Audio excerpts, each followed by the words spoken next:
here. Let's talk a little bit about systems with more than 2 equations. Matter of fact, 3 equation systems.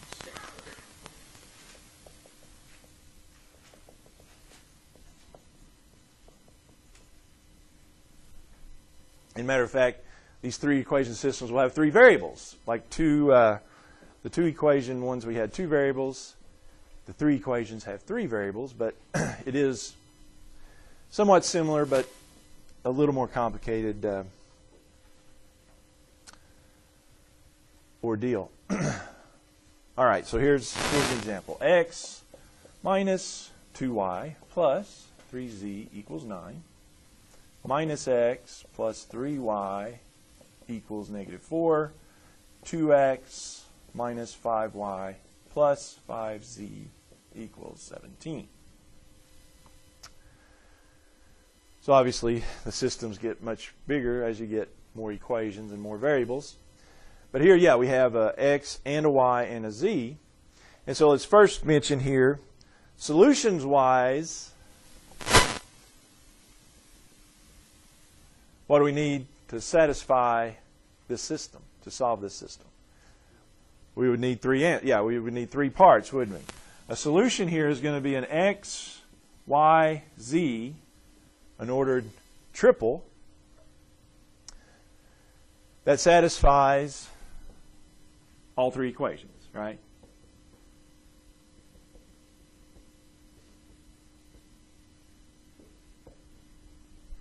An x, y, z that satisfies. So we need an x part, a y part, and a z part that satisfies all 3. Well, so let's just start like we started before. Show that 1, -1, 2 is the solution to this system. Or verify. They may say verify that it is the solution. So that just means take this and plug it into each one of these, right? And again, the order x, y, and then z is, it's ordered pair, ordered triple. So it goes x, then y, then z. That's the understanding there, all right? So this is the x, this is the y, and that's the z. Plug that in and see if it works. So x is 1 minus 2 times y, so it'll be 2 times -1 plus 3 times z, it'll be 3 times 2. Does that equal 9? 1 plus 2 plus 6. Hey, how about that? Check. All right. The second one, now the second one doesn't have a z. That's okay. Just plug in the x and the y that we've got. X is 1, so it'll be -1 plus 3 times y, it'll be 3 times -1. Does that equal -4? -1 minus 3, do believe, equals -4. Check. Okay. Then last but not least, the last one, 2, -1. So x would be 2 times 1 minus 5 times -1 plus 5 times 2. Does that equal 17? 2 plus 5 plus 10. That is 17. Isn't it? All right. So very same idea.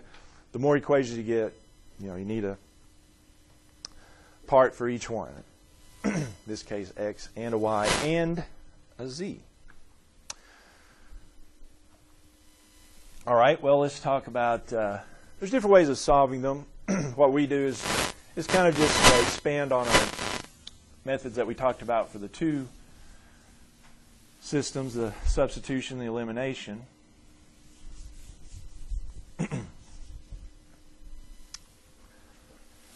If I have x minus 4y plus 3z equals 3, and minus y plus z equals -1, and 2z, that equals -10. Kind of start off with a fairly obvious one, how we would do it. Yeah, the idea is to find one of them, then you can work your way back through the other ones. And in this case, the third one has pretty clearly a way we can get z, right? From this one we can get that divide by 2, you get z equals -5.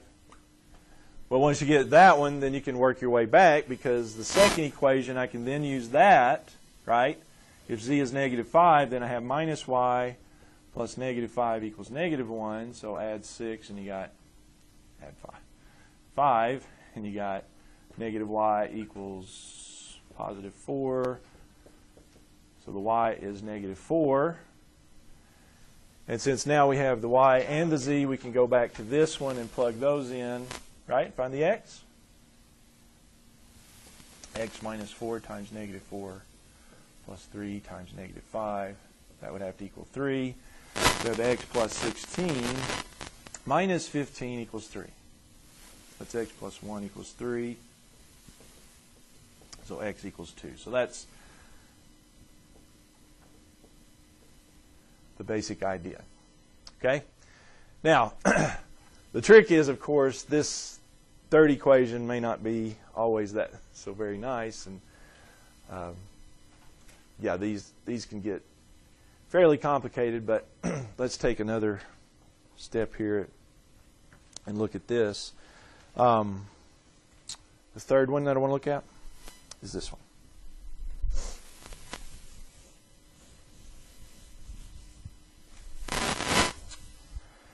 How about x plus 2y plus 6z equals 4 minus 3x plus 2y minus z equals negative 4, and then 2x plus z, that equals 8.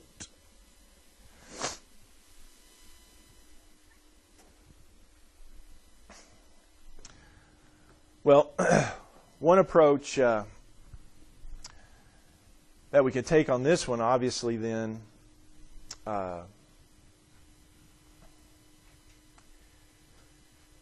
we don't have as nice a system as the previous one, because we can't just solve that one. There's various things we could do, and can do different things. Here's one option. What I do have on the third equation is I have an xz equation. So what I'm going to suggest to you is that we take, and it won't be too terribly difficult looking at the equations here, I'm going to take the first two, and I'm going to eliminate the y's on those two, because if I eliminate the y's on those two, that'll go with this one, and so then it works down to a system of two equations with two unknowns. Is one way. See what I'm talking about there. All right. So yeah, let's just take the top equation, and then to get the y's to eliminate there, like I said, that's going to be pretty nice, because all I have to do is make that a minus 2y, right? So multiply this second equation by minus 1, so that'll be 3x minus 2y plus z equals positive 4. Line those up, 4x, y's cancel, 7z equals 8. And so now if I put these two here together,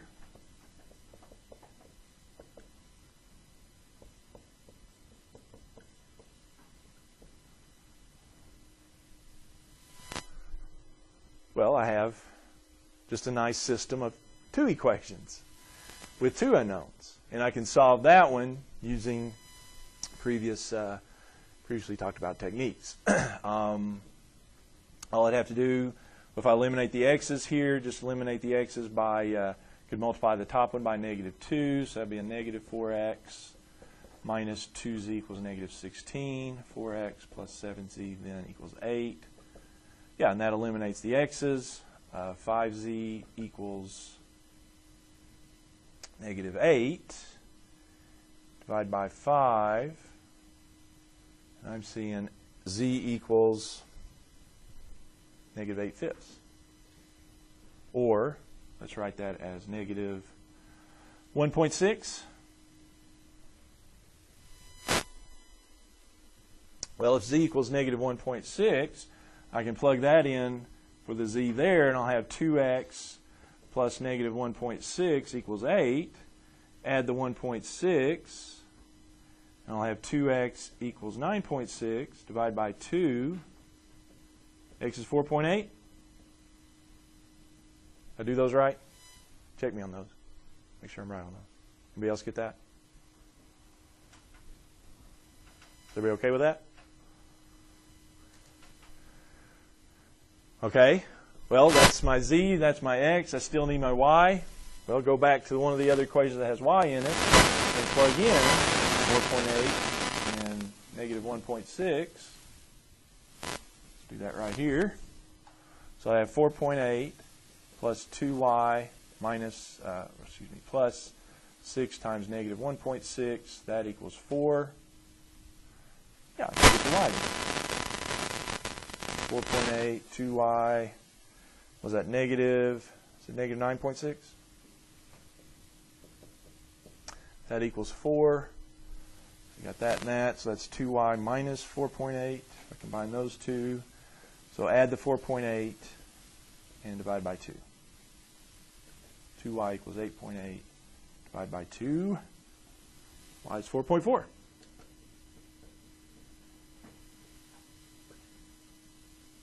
.8, 4.4, negative 1.6. Does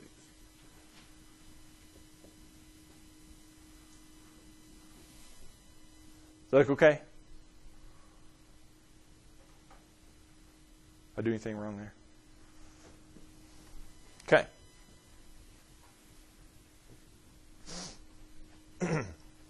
All right, so let me see one more and see if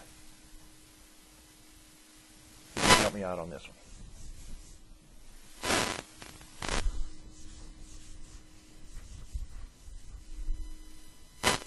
Okay? All right. One more. X minus 2y plus 3z equals 9.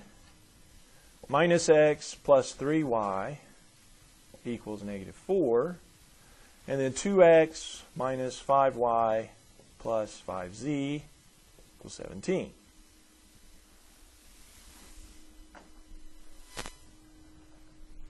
So what do you think? If we did it like we previously did, what would you think we would do? Well, looking at the second one, I've got an xy equation. And so if I could take the other two and eliminate z on those other two. Yeah, let's eliminate z on the first one and the last one. First and the third one. And that would mean what? Multiply the top one. If I have to eliminate the z's because that one's an xy. Eliminate the z's there. 15. So multiply the top one by 5. It'll be 5x minus 10y plus 15z equals 45. And then the bottom, what would I multiply by? Well, it needs to be negative 15z, so that would be negative 3, wouldn't it? Multiply the bottom by negative 3. So it would be negative 6x plus 15y minus 15z equals negative 3 times that, negative 51. That eliminates my z's. That would be negative 1x plus 5y. These eliminate. Negative 6. So that makes me pretty nice. Take these two then. We've got minus x plus 3y equals negative 4. Minus x plus 5y equals negative 6. Got everything right there. Does that sound okay? So the x's are looking pretty good there to eliminate. All I'd have to do is multiply. I can multiply the bottom one by negative 1. So I'd have minus x plus 3y equals negative 4. X minus 5y equals 6. They eliminate.